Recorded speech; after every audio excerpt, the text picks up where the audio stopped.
जय हो शेरो वाली, जय हो थावे वाली। श्रीधर के तू भगिया जगा दिहलु, काली मूर्ख के कवि बना दिहलु। जय हो शेरो वाली, जय हो थावे वाली। श्रीधर के तू भगिया जगा दिहलु, काली मूर्ख के कवि बना दिहलु। अलग अलग रूपवा में माई दुखवा सभी के हरे वाली।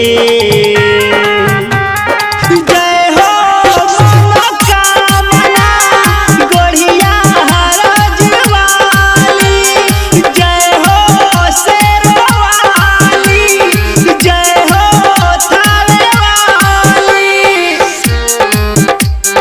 जय हो शेरो वाली, जय हो थावे वाली। आप सुन रहे हैं धर्मेंद्र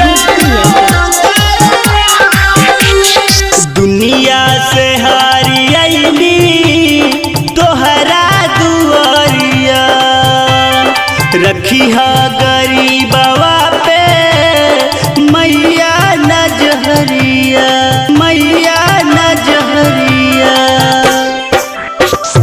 दुनिया से हारी अइली तोहरा दुआरिया, रखी हम गरीबवा पे मैया नजरिया।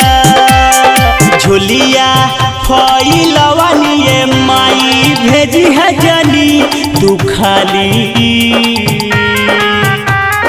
जय हो खपरा वाली, कलकत्ता के काली, जय हो शेरो वाली, जय हो थावे वाली।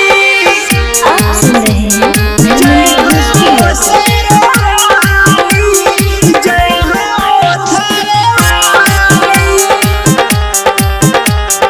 जय हो थावे वाली। रहसु भगत के माई भगिया जगई,